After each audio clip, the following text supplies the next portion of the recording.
Do you know that the crisis between the US and the Iran is affecting the Iran economy? Because the Strait of Hormuz is a sea in Iran where oil tankers that come from Iran goes to Russia, China and other countries.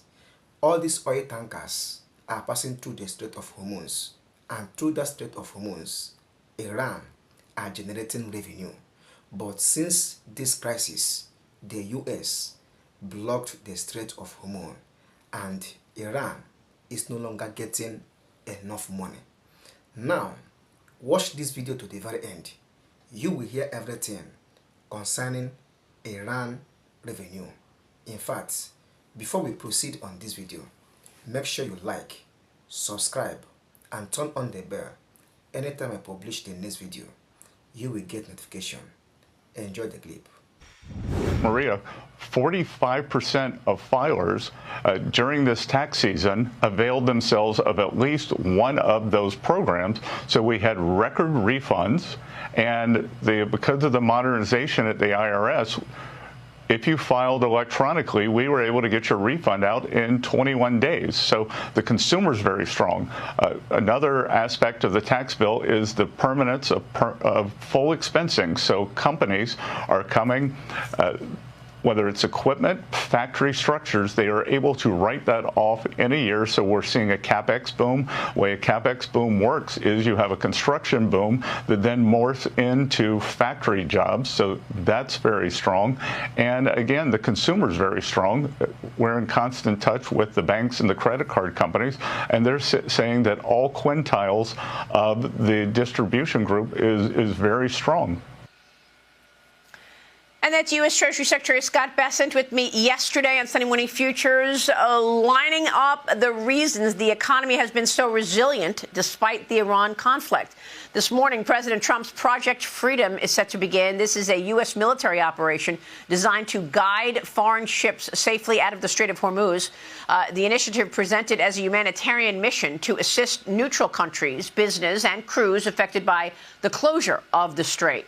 President Trump expressed skepticism about Iran's 14-point proposal, saying he would likely reject it, arguing Iran has not paid a big enough price and refuses to stop building nuclear weapons. Joining me now is Wisconsin Senator Ron Johnson, a member of the Senate Homeland Security Committee. Senator, good to see you.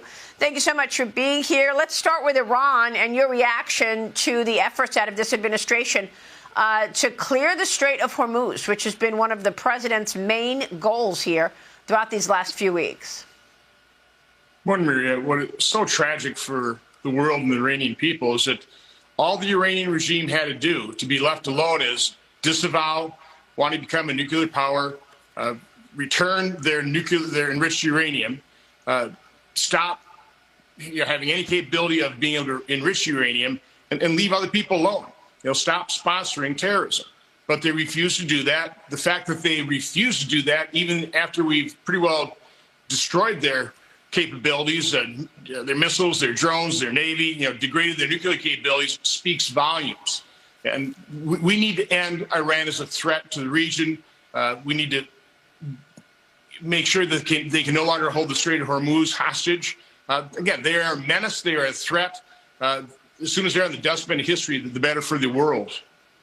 Yeah, and I know that the Treasury Secretary yesterday said that the U.S. is suffocating Iran, that this military operation has now moved into a economic warfare.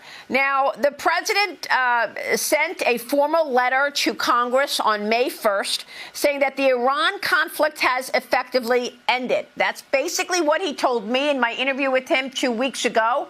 What did you take away from that letter from the president? Well, I think he's correct. The kinetic military operation against Iran is pretty well ended. I don't think any president since the War Powers Act was enacted have acknowledged it as constitutional. I don't believe it is either. So, I mean, most presidents try and comply with it so that, again, Congress doesn't complain, but Congress is going to complain anyway. Okay. All right, let's get to other business that you're working on. I know that the House narrowly approved that temporary deal on FISA, the Foreign Intelligence Surveillance Act, before it expired last week, passing a Senate-approved 45-day extension on the Section 702. What do you want to say about this as people wonder why they have to get surveilled and get captured by 702 if, in fact, government is trying to listen and surveil to an overseas person? Well, I certainly understand the requirement to have something like FISA for overseas actors, for foreign terrorists and people that want to threaten America from outside a country. But I'm very sympathetic with the people who want some reforms, want our civil liberties protected. I think one of the things that's interesting here is probably the individual that's been abused by FISA more than any other American is President Trump. But being in the Oval Office, seeing the benefits of FISA, he wants a clean extension. So unfortunately, leaders in Congress from both parties have always pushed us right to the deadline. And so the reformers really never have a chance because, again, you don't want to see it expire. Hopefully this 45-day window gives the reforms a chance and leadership a chance to come together, do some reasonable reforms, protecting civil liberties, but that is implementable, that the FISA courts can act quickly enough to keep America safe. It's a difficult needle to thread, quite honestly, but hopefully we can figure it out in the next 45 days. Meanwhile, Republicans working to fund ICE and Border Patrol for 3 years through reconciliation. Where does that stand? The president, of course, signed the bill ending the record-long shutdown at the Department of Homeland Security after the House and Senate came together on that. Most agencies funded except ICE and CBP. Well, understand, the reason we haven't been able to fund DHS is because the Democrats don't want to do it. They want to defund ICE. They want to defund CBP. So Senate Republicans recognize that. We passed funding for about 90% of DHS, 20 of the 22 agencies. The House delayed a bit on that. From my standpoint, came to their senses, passed that. Now we need to pass a very targeted reconciliation bill that will fund ICE and CBP through fiscal year 2029. And for those, including me, that want to do more in reconciliation, do a third reconciliation. There's nothing preventing that. Let's quickly pass this skinny reconciliation, get that behind us, have DHS, CBP, ICE funded, and then listen, there's all kinds of things I'd like to do in reconciliation, including returning to a reasonable level of pre-pandemic spending, which we didn't do in the One Big Beautiful Bill. Well, look, you're adopting this budget blueprint, launching the reconciliation process. The president is renewing his calls to terminate the filibuster. And I know you and I have talked about this a lot, but the president wrote on Truth Social this weekend, Republicans must terminate the filibuster and approve all of the necessary safeguards we need for elections to protect the American public during the upcoming midterm elections. Senator, it doesn't look like you have that kind of support in terms of getting rid of the filibuster. But what do you think happens after the midterms? I mean, if the House loses the majority, which is widely expected, does the president's agenda get impacted? Well, we didn't have the votes to end the 60-vote threshold on nominations until the Democrats were so obnoxiously obstructionist. All of a sudden, we had 53 Republicans. Right now, we probably don't have the votes in the Republican conference because Republicans, we would like to have the ability to block awful Democrat legislation from the minority. The problem is when the Democrats have the chance, they will end the filibuster. They want to turn America into a one-party nation. They'll pack the Supreme Court. They'll turn D.C., Puerto Rico into states. They will nationalize our elections, automatic registration, mail-in balloting. So we need to stop them. And the only way we can stop them is end the filibuster now, pass election integrity reforms, so that only American citizens can vote and you have basic controls over the election. So again, I'm just being practical. They're going to do it. We ought to do it before that for the benefit of the American people, to secure our borders, to secure our elections, not turn America into a one-party nation is what the Democrats would do with it. And real quick before you go, Senator, a word on your hearing last week. We were going to get into it before you had the hearing. Can you give us an update? Well, I recommend everybody reading my 38-page report. It's unmasked how Biden health officials purposely turned a blind eye toward COVID-19 safety signals. What happened, Maria, and this is unconscionable, this should be all over the news media. I don't think one legacy media is covering this story. The office inside FDA that's responsible for vaccines and vaccine safety On March 1st of 2021, they were warned that their algorithm that analyzed VAERS would hide and mask safety signals. 26 days later, they were given a new algorithm that showed 25 very serious adverse events that they had safety signals on, including sudden cardiac death, pulmonary infarction, Bell's palsy, stroke, and they hit it. The person who they all recognized was their expert at data mining. They shunned her off to the side, told her to cease and desist. This is a major scandal.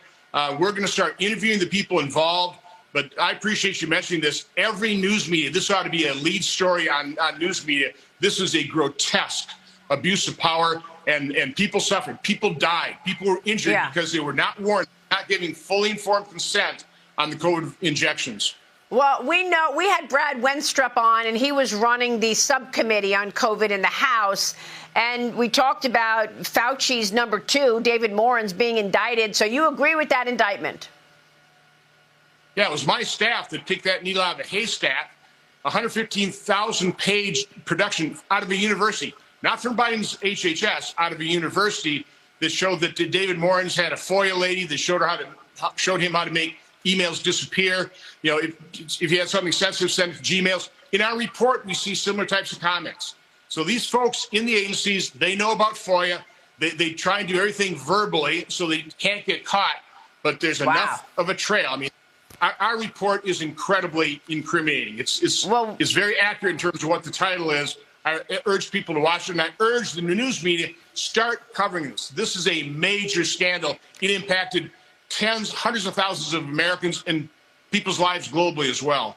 Do you expect we'll see more indictments? There certainly should be indictments. I mean, there should be indictments. I mean, think of it. If you're somebody who was reluctant to get the vaccine, but you were, based on the insurance, safe and effective, you did it anyway, and then you either a loved one died or you've been permanently disabled, you ought to be pretty upset. And those people who refuse to be honest with the American public, they ought to be held accountable. What do you have to say concerning this video? I hope you had everything.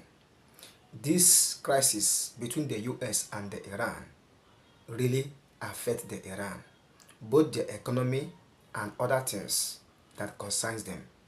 But I will advise only peace can settle all these issues.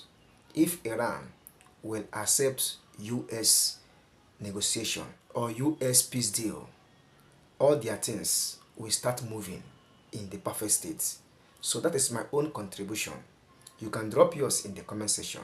For more news and updates like this, do not forget to subscribe on this channel. Turn on the bell for more news and updates. See you in the next one. God bless.